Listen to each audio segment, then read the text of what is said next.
All right. Well, we are back with episode 2 of the Beige Brothers podcast. So we continuing our discussion of the current NBA season and what we think is going to happen.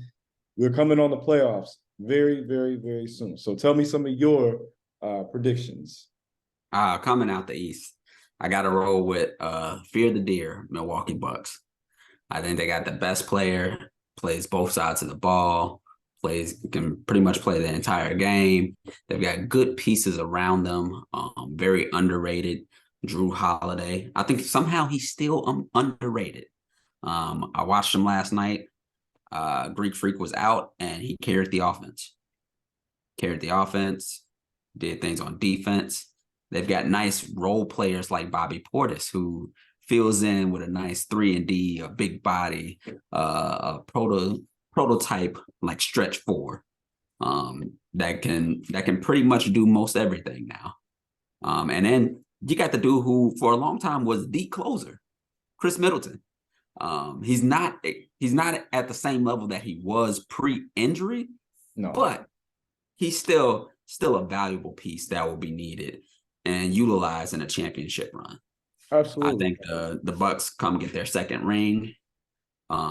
Giannis wins his second Finals MVP. I think the champion's coming out the East this year. I believe it's the Milwaukee Bucks. The West is kind of a toss-up.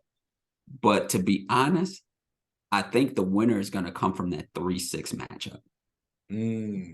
Yeah. So right now it's lining up to be Sacramento versus Golden State, but Golden State could move to the 5 seed. But I like Sacramento. They are a dog team. They score. They play pretty good defense. And then on top of that, they're really good when it comes to clutch games. Like if we're talking overtime games, that Clippers game. There's only one other team that has more overtime wins than Sacramento this year, and it's the Cavs. The Cavs are 7-0. Yeah, that's so crazy you say that. Okay. Well, all right. I can definitely. Yeah. So you're going for a Milwaukee Sacramento finals. Yes. I hesitantly say yes because I don't know. Like if Sacramento matches up with Golden State, I think the winner of that series is gonna go to the finals. So I do think like if Andrew Wiggins plays and he plays similar to how he was before he left, dealing with personal matters, then I think Golden State will pull that out, and I think they will end up going to the finals. If he's not, like if he comes back and he's not the same player that he was, his mental space isn't right, and they can't seem to get past Sacramento, I think Sacramento is going to upset a lot of teams on the way to the finals. Interesting. That's a hot take of a hot take, but I like it. Okay, all right. Well, I do think there is great legitimacy to Milwaukee making another finals run and getting out the East. You know how I'm going. I'm riding with my guys. You know what I'm saying? Right? You know, gang green, baby. I'm going the Celtics, and the reason why I'm going the Celtics is I feel like when it's all said and done, and when they're fully healthy, I believe that we have the best team, offensively, defensively, when healthy. That's the biggest issue is health and inconsistency. Because we played down to some teams where it's like, okay, what are we doing? But we played great against, other championship level contenders. So I'm hoping if we sustain the play that we had to start the year off and when we got to the middle point of the season, if we can sustain that kind of play if we can bring that kind of play into the playoffs with everybody healthy, firing on all cylinders, so that includes JT, JB, Rob Will, Smart, Brogdon, Grant Williams, Derek White. If we are able to get the most out of the pieces that we have, I truly believe that we have the capabilities of matching up against any team and beating them in their game or our game. It does not matter. Out West, so I don't want to say Denver is out the mix, but I just don't trust them yet as a finals team. Memphis, same deal with them. Who knows? That would be quite the story arc if Ja's able to get them to the finals. I wouldn't be mad at it. I like Ja a lot. But I think the team that we are sleeping on and potentially ignoring is a fully healthy Suns team. I would like to see what they do in the playoffs because since they've gotten KD, they've looked very good, but we just haven't gotten to see much of a sample size. But on paper and how they match up to most teams, they can match up with almost every team that's out there with the pieces that they have. And the ability to have that many scores in the half court, whether it's on the perimeter or on the low block, is something that can't be kind of underrated or undervalued, in my opinion.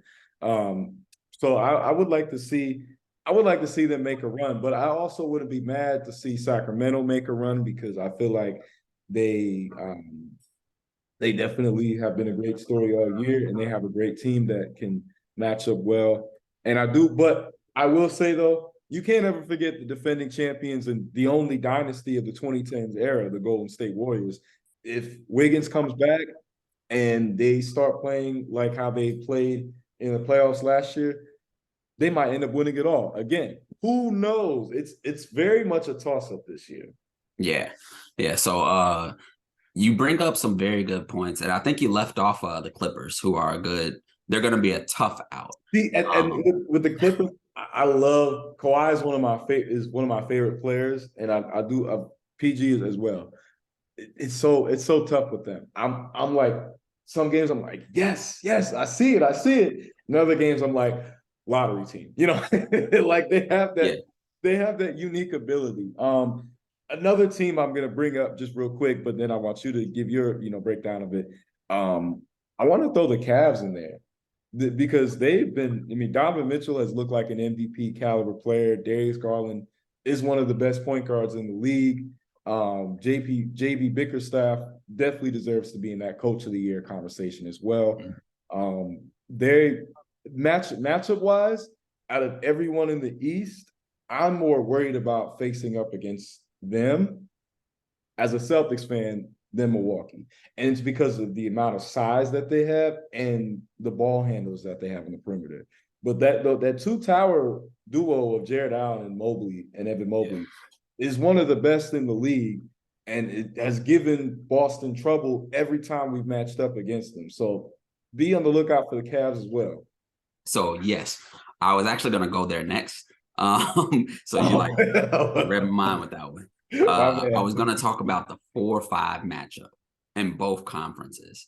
So out west right now, things are still a little shaky between that 8 seed or whatever. Like the play-in out west people are still, these next few days matter for them. Oh, absolutely. But the way it's looking, it's gearing up for Clippers at a 4 seed and potentially, I believe, Phoenix at the 5 seed or vice versa.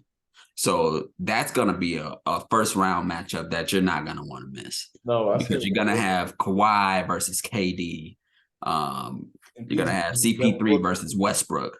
You're going to have Devin Booker versus Paul George. Yeah. It's like they're going to line up, and they're going to line up really nice. And that's going to be a grinded out series. And we're going to see who's best out there. Oh, absolutely. And I'm excited for it because one, I mean, when you're battle tested, like it makes for interesting and entertaining series all throughout the playoffs. But it also gives other teams an opportunity to be like, okay, now we see how they play against elite competition. It's not just a one team haymaker situation. This is a slugfest. Like, right. These are two title contenders, and these are like two teams that you expect to be playing in the Western Conference Finals, and now they gotta take each other out to even get there. It's two dogs, It's not a good fight. I think it's also something similar, maybe not looked at as the magnitude of what the West has out east, but you mentioned the Cavs. I like the Cavs. The Cavs are going to be a tough out. Donovan Mitchell is one of very few players who have made the playoffs every single year That is that correct. he's been in the league. That is correct. He's been in the league for 6 years.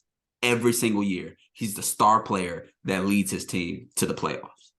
Now, they may not go super deep in a run, but I mean, not even LeBron made the playoffs his first year. No. Shoot, I believe first 2 years. First 2 years, if I'm not mistaken. I believe his first playoff run was and like I think it gets brushed over, but he's doing something that in Cavs history, I think the only other person who has done it is LeBron.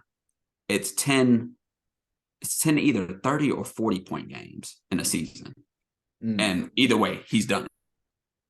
Yeah. No. Dropped 70 before. Yeah, I was about to say this 70 105 score. He is a bucket.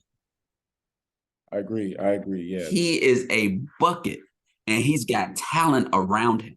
Like, he doesn't have to be the primary ball handler. No. As you mentioned, Darius Garland is a great point guard. He could put up the numbers that Donovan put up. Yes. And they're going to be playing the Knicks. And so that's going to be a really fun matchup. They recently played the Knicks. I believe last week they played them. And the Knicks got the better of them without Julius Randle. So this is going to be an interesting series. Yeah, for sure. I mean, we glossed over the Knicks, but I definitely feel like they're not any team that matches up against them, even if they lose, it's not going to be a fun playoff series. It's not. They play very physical, and they're also going to grind it out, and they got a lot of dogs. And definitely, I feel like Jalen Brunson belongs in that most improved player conversation as well, because I can see that. He elevated the Knicks, gave them a lot of legitimacy at point guard, gave them a floor general that could get his own shot as well. And they have not had that. Shoot, I want to say since like Stephon Marbury, you know what I'm saying? So I can't that goes without saying of like he's really shown that, okay, like y'all thought I was just Luka's like co-star. No, I can be the guy as well. Yeah. As a matter of fact, when they played the Cavs, if I'm not mistaken, Jalen Brunson had 42. He went off. He had like, I think he might have had like 48. They didn't have an answer for him. No, he was getting his shot at any part of the court. So I feel like the East is going to. I do believe the champion is going to come out the East one way or another. I don't see a Western Conference team winning. I mean, crazy things have happened, but I just ideally and realistically, I think it's going to be an Eastern Conference team. I agree with you on that. Now the question is who? I think it's Milwaukee. You think it's the Celtics? I mean, there are people that think it's Philly. Yeah, I'm about to say. And like you mentioned, the Cavs are going to be a tough out. You mentioned like that first round, the Knicks are going to be a tough out. Absolutely. I don't think the Knicks will make it all the way there. No. I don't know. Something just tells me along the road they're going to crash and burn. Somewhere in some series, maybe in the first series. In New York, Knicks faction, no hate, no shit. They got no hate to the New York fans out there. Yeah, all love. You know what I'm saying? Yeah, shout out to some of my family members even. But I got come on. Like somehow down the line, I would be super surprised if they end up representing the Eastern Conference. And that's not that they're a bad team. They're going to give people fits. Cleveland's going to find out firsthand how tough the Knicks are. But yeah, I don't see them beating Cleveland in 7. No. But like you said, stranger things have happened. They just recently beat them rather convincingly without one of their 2 best players. That's true. My dig at the Celtics, though, is something that you mentioned earlier. They played down to their competition. Yes. In trouble with that in the playoffs because I've witnessed them beat the Bucks by 40, and I've witnessed right after losing to the Wizards by 25. Yeah. That's so it's like, all right, y'all let Kristaps Porzingis go off. Y'all let him put 30 on your head. Right. But then when it comes to Bucks, y'all want to tighten up your bootstraps and get to work. It's like, okay, like when it comes to playoff basketball, you can't do that. You No, can't do that in no. playoff basketball. If you get matched up, they're at the 2 seed right now, I believe. We're at the 2 seed, so we're gonna either match up with most likely Miami or Atlanta, one of the two. And both teams have given us problems in the past, Yeah, historically. So we have to make sure that we're not playing down and being on point as much as possible, you know. But yeah, yeah. that definitely And you can't sleep on Chicago either. no, you know what? And two seasons ago, I was saying that Chicago was a NBA contender, you know, a finals contender when they had Lonzo healthy.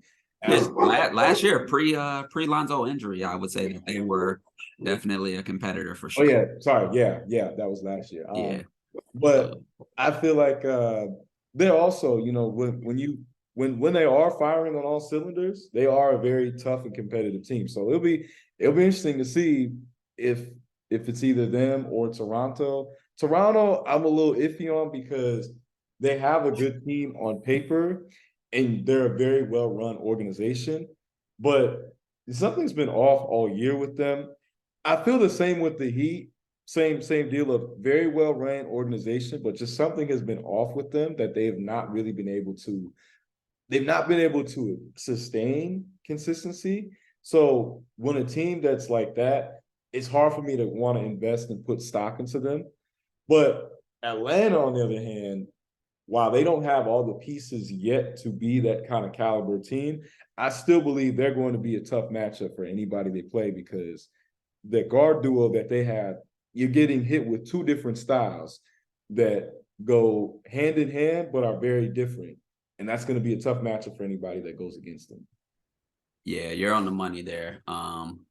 Like I don't have any faith in Toronto to do anything. Like if they won in the play-in, I would be a bit shocked. Yeah, I'd be surprised. Um, Hey, nah, I congrats. believe they're going home. Like I like Fred VanVleet. Pascal, Spicy P's okay. Like Yeah, he's got some game to him. I like Scotty Scott Barnes. Barnes. Yeah, I like Scotty Barnes, but I don't see it. I don't see it either. I don't see that they have the pieces to make anything shake, play and exit. Yeah, And if they do make it into the playoffs, a first round exit. yeah, I mean, they would be what, either the 7 or the 8 seed. yeah. Like I see a swept series coming from Milwaukee, and at best a 5-game series I was coming about to say, at best, the gentleman at sweep best. from us. From us. Like I see an easy exit for Yeah. either one of those things. Absolutely, absolutely. Miami's interesting because they like sometimes they're clicking on all cylinders. And you're like, yeah, Miami they got a squad, man. They got a good veteran presence. They got a leader with Jimmy Butler. They got someone to close out the games. They got defense with Bam. Like depending on health and everything. Like they got multiple options. Then it's like, and sometimes you're watching them, you're like, man, these brothers are struggling. Yeah, you're like, wait, Like Brooklyn getting them work. lottery team? Like y'all losing by 30 at home? Like, man. Like, wait, Man. going out the building by Charlotte? What? Yes. Yes. And it's like, man, these are teams that like They're, yeah, you know, they're not even playing right now. They're in the they're weather. playing for a paycheck right now.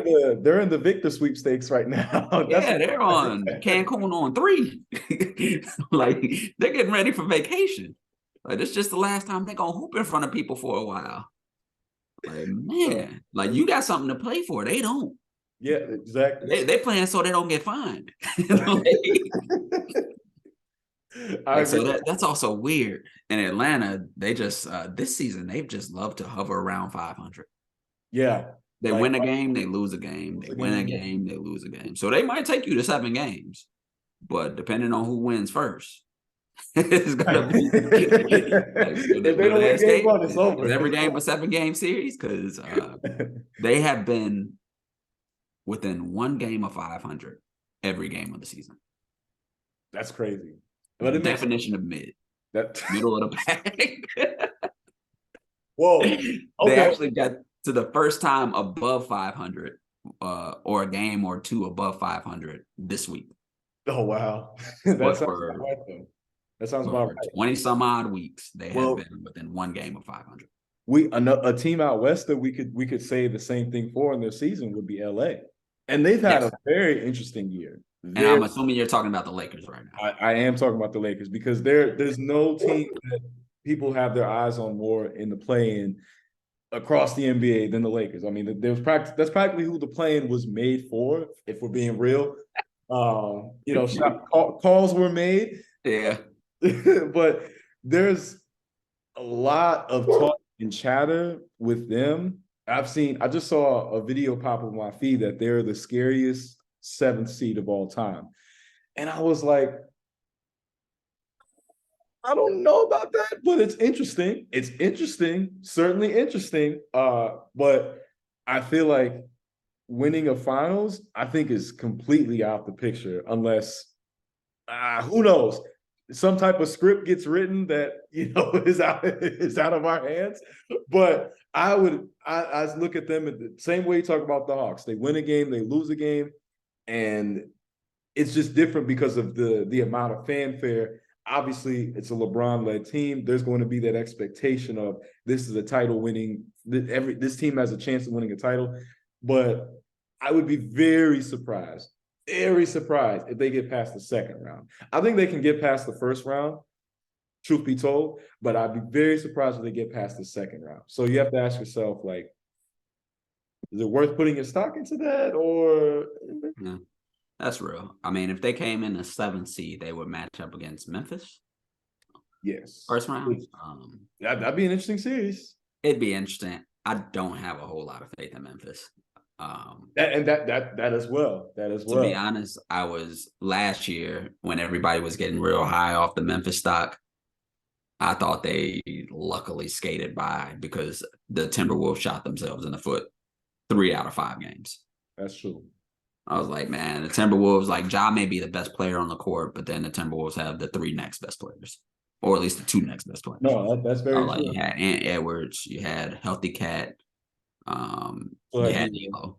Yeah. No, and then you had a veteran presence like Pat Bev, who, I mean, I'll never forget his celebration on getting to play. Yeah, that was iconic forever. Oh yeah. Where were you? Where were you when Pat Bev ran into the stands, took off his jersey, and waved it around like he won a championship? Where were you, man? That was Cue the aloe black music. That was a moment in history. No, but absolutely, I feel like Memphis is another team where I want to put stock. I want to put that kind of faith and stock into them, but I don't believe that they have the personnel to make that kind of run. And given the season that they've had, their own inconsistencies, and then just the other stuff. I feel like they are not. They're not a solid, contending team. If they do make a run, I will be happy because I do like them, but I don't know if they have the pieces yet to make that kind of run. It remains to be seen. They have to prove it. They have to prove it against every team that they're going to play against. Yeah, and it's funny because they had so much confidence when Ja did his interview with was it Taylor Rooks? It's like, oh yeah, and all of a sudden Kyrie gets traded to the Mavs, which has been a huge disappointment. That was a shock. That was a shock because I thought they were going to at least be a contender for the play-in at the very least. But that lack of defense, though, that it just goes to show you when you can have all the offense in the world, but if you have no defense, you're not doing anything. When he got traded there, the Mavs had a 96% chance of making the playoffs. Now they have a 3% chance of making the play-in, which is crazy. No, that is crazy because I think, Minnesota and OKC are those final. I just looked, but they're those final 2 play-in spots. So they have to hope that one of the 2 teams plays terribly these next 2 or 3 games that there is, and Dallas has to win the next 2 or 3 games. That's the only way it works. So we'll see. Crazy things have happened, and whoever they match up, it will be an entertaining series because of the fanfare and then just the offensive explosiveness that they do provide. But realistically speaking, they're not getting past the first round. There's no way. No way. Yeah. You don't play enough defense to do that, you know. So we'll see. And Denver, we've kind of been ignoring Denver. They are the number 1 seed, but I think it's one of those cases where you're the number 1 seed, but no one's worried. No one feels you. Yeah, similar to how it used to be with the DeRozan Raptors, the DeRozan and Kyle Lowry Raptors. It's like, all right, yeah, you guys are first place. When the Hawks were number 1 seed in like 2015 or something, Yeah, you're in first place. But like, y'all don't even believe y'all are gonna make it. Like, it's like I like the Nuggets. Like, I really do, and I think they have the pieces. Like they've got a superstar in Joker. They've got one of the best point guards out west in Jamal Murray, who can close the ball, who can close the game out. Who is going toe to toe with Donovan Mitchell in the playoffs and in the bubble. Went toe to toe games with them, both 50 pieces, back and forth and back and forth. That was and who's shown that level of competition. You finally got Michael Porter Jr. at some semblance of health. Who was a top draft pick in his class, who had some belaboring back injuries, but it's finally like reminiscent of who we thought he could be. You got explosive dunkers like Aaron Gordon. You got veteran pieces in there. And you got everything that you would think you would need to be a title contender. And for whatever reason in the playoffs, they just fizzle out. That's very true. Yeah. So, and it's not a good look when your coach comes out and calls you soft. It's not a good look. And we're 2 or 3 games away from the playoffs, or play in, mind you. That's not a good look. That's not a good look. And I as crazy as it is, if the Lakers get the 8th spot and they have to match up against Denver, as crazy as it is, there's going to be enough consideration to think that the Lakers could be the upsetter. I mean, you got a generational talent, one of the players in the GOAT discussion, which we'll get into later on. But it's possible. Stranger things have happened. But can we go back to that number 77, Luka Doncic, and the abysmal second half of the season the Mavs have had? We're about to jump into some jersey numbers here. I know you have a personal gripe with his number and choosing 77. I'll let you go ahead and rant on that real quick. We got offensive lineman number 77, the best pass protector in the league. No, my personal opinion is like, look, I get it. You're this unique unicorn player that people say we've never seen, even though, in my personal opinion, he's just the better version of a Tony Kukoc, Hito Turkoglu hybrid, which, for all intents and purposes, at their respective peaks and primes, very good player. And obviously he's just elevated. And I think there's more also shades of like Pierce, Harden, and Bird to some extent in his game. But that number 77, I'm sorry, man. It's ugly. It's terrible. Get rid of it. Please. I don't buy this man a house, something. Get Dwight Powell to give you that number 7. There's a lot of comparisons between Luka and Cristiano Ronaldo. I'm not a huge soccer fan, whatever, but CR7 is one of the most popular athletes, you know what I'm saying, of current existence. Just rock the 7, please, man. It's ugly, it's hideous. I'm tired of it. I'm tired of people trying to convince me, nah, man, it's fire, it's this thing. No, just stop. It's a football number. Keep it in football. Keep it for the Cowboys, not the Mavericks. All right. Well, you heard the Don Dylan Bruton speaking on that. I'm sorry, man. He's got an issue with the big jersey numbers. Like, some of them work. 55, great number. 44, great number. 77, put that in the trash. All right. But speaking of jersey numbers, I know we were just talking about the Denver Nuggets and Joker. So everyone knows Joker wears number 15. But why did Denver actually allow him to wear number 15 That's when what they've had a franchise superstar before wear that number? that's And if what you're unfamiliar, go look him up. His name's Carmelo Anthony. yeah, we ain't gonna forget. We ain't gonna forget. And I think there's really no other thing that could be attributed to that but racism. There's just not. I've never gotten a true, honest answer to that question when I posed that question of why is some unknown rookie, second round rookie, somehow getting the jersey number of your best franchise player. How can somebody make sense of that? I've never seen that happen on any other franchise since they've lost a player or whatever. And I get it. He wanted to be traded and he got traded, but you can't in any way or shape or form convince me that he's deserving of wearing that number. Now, is he a legend and a great player in his own right? Yes, for sure. I think the hype that Luka gets needs to be placed towards Jokic a lot more because he has shown to me a lot more that he has that ability to be a championship level winning player. Neither of them are there yet, but he has shown more. But man, we're number 5. We're 55. We're 25. I don't know. Just wear any number but 15.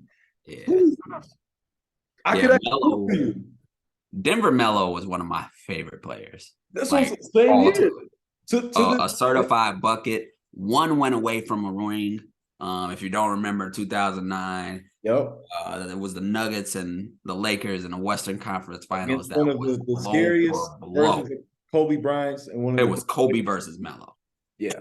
And that was to this day, one of the best playoff series I've ever witnessed. I agree. I was my eyes. That was back when I was like every game going on, glued to the TV. Like I got to see what's going on. That was one of the best series though. So I do agree. So yeah, definitely got to throw him. And you had one the Bucks? Yeah. Oh yeah, but before we leave that Melo tape of that series, people are like, oh well, TJ, how do you know he would have won the finals? You telling me that the Orlando Magic, Dwight Howard, as great as he is, you telling me Hedo Turkoglu and Rashard Lewis is going to stop a prime Carmelo Anthony? You see what Kobe did to them boys? Melo was doing that to Kobe. Yeah, that's true. That is true. It wasn't going to be no difference. It was still going to be a 5-game series in the finals. That's it. I will give some leniency to the Magic of like how balanced of a team they were and how competitive they were at that time and how revolutionary they were because they as far as teams that play like the modern NBA, which that phrase gets thrown around a lot, they were the precursor to that of having you have your big as your anchor, but you have a surrounding team of shooters and guys who are always getting open on the perimeter, and a lot of great passing. But I at least say if the finals matchup had been the Magic and Nuggets, I at least say it'd be a 6-game series. Melo going for 50 balls. Melo is Hedo Turkoglu's not guarding him. No, Rashard Lewis also not guarding him. That's the thing. I'm saying that the only reason why I think the Magic could have eked out another win is Nene and Birdman and Kenyon Martin played great in the playoffs, but I feel like that version of Dwight was playing out of this world. So Dwight was a legend in 2009. They got past LeBron. Yeah. Relatively easily. Yeah. Yeah. When the world was gearing up for Kobe versus Kobe and LeBron, right? Or it was going to be LeBron versus Melo. And man, we are going to have to talk about that 2003 draft. Yes. We're going to have to do. I want us to save that for that. We're going to have to save an entire special for that 2003 draft and the rivals that come with it. Yeah. Because we were sold short a couple of things. But to stay on that topic, though, I do believe that with that team, that they were very well put together. And I think that's just the most important thing in any kind of contending team is that you have to make sure that the pieces all fall into play. Just throwing big names doesn't always work. But when you look at that Denver team, for instance, the matchup that if that was a finals would have been the biggest difference is Chauncey Billups, because Jameer Nelson was coming back from an injury and he wasn't the same player as he had been during the season. And Skip to Malou, one of my favorite point guards ever, as an N1 fanatic growing up. Rucker Park, I used to watch Rucker Park highlights like it, I was the dribble king, you know what I'm saying? That was my thing, right? I love Skip to Malou, love Ray for Austin forever. One of my favorite point guards, but he ain't matching up with Chauncey. I'm sorry. He's not going bucket for bucket with Mr. Big Shot himself. That to me would have been the biggest impact right there. So yeah, that makes for interesting an interesting one. But was the final jersey number replacement, was that was wrong? Oh no, so we were next gonna go to the Bucks. My favorite player in the league. And it's been him since like 2017, 2016, maybe. But yeah, I've just steadily watched his improvement. But we all know Ray Allen used to wear 34, but he'll never have that jersey retired in Milwaukee. You know why? Because Giannis Antetokounmpo. Yeah, and it's back-to-back MVPs, Defensive Player of the Year, brought them a championship, Finals MVP, plays both sides of the ball. One of the greatest players. I believe that when it's all said and done, he will be top 10 players all time. You know what? I believe he's already sitting at around top 15. Towards the ladder, top 20 for sure. I'm not mad at that take because he's built a very impressive resume for himself at such an early age, and he's still getting better, which is crazy to think. But I do feel like Ray Allen gets left out a lot of the top shooting guard conversations, and a lot of people only, when they think of Ray Allen, they only think of his time in Boston and Miami, but forget, he was a legitimate 25, 26 plus scorer that could get his own shot, was dunking on people left and right. Yeah. And he competed in a dunk contest. Yeah. Yeah. Like early on. They're like, Ray Allen's just a shooter. You didn't watch his early seasons. You just got caught. You didn't watch basketball. Yeah, you're new to basketball. And that 01 Bucks team, if they had played against the Lakers, now granted that was the best Lakers team of the Kobe Shaq era, but that would have been an amazing finals. I think about that often. Now, AI is my favorite player. I'm going to put that out there. Favorite player of all time. But that Sixers team was the worst team to go to a finals. I'm sorry. People talk about the 07 Cavs. Man, right there. That Philly team was terrible. Any team that had to start Tom McCulloch at part of the seasons is not a championship winner. I mean, AI, a 6'1" guard. That's being generous, right? He's probably closer to 5'11". But he carried a team with Theo Ratliff, Eric Snow, and a waning Dikembe. Like he got like the last part of any type of goodness out of Mutombo. Yeah. But he carried them to the finals, and he showed out. Yeah. That first game dropping 48, they were like, I don't know what we're about to do with him. And they had to beat a very good Bucks team that had a big three, which was kind of an unheard of thing back then. But they had, Glenn Robinson, who was a very slept-on player. That's who Melo was compared to coming into the league, crazy enough. You had a prime Ray Allen, and you had a prime Sam Cassell, who also is a very underrated point guard. And I feel like that would have been a great matchup for LA because they always struggled against talented point guards. Then you would have had two class of 96 people in Kobe and Ray. And then, who matches up with Glenn Robb? So I feel like there's a lot of what ifs and whatnot. We're going to continue to talk further because this is waning to the very last minutes. But we appreciate those who are listening and supporting and watching. It's been an honor as much as possible with this process, and we're looking forward to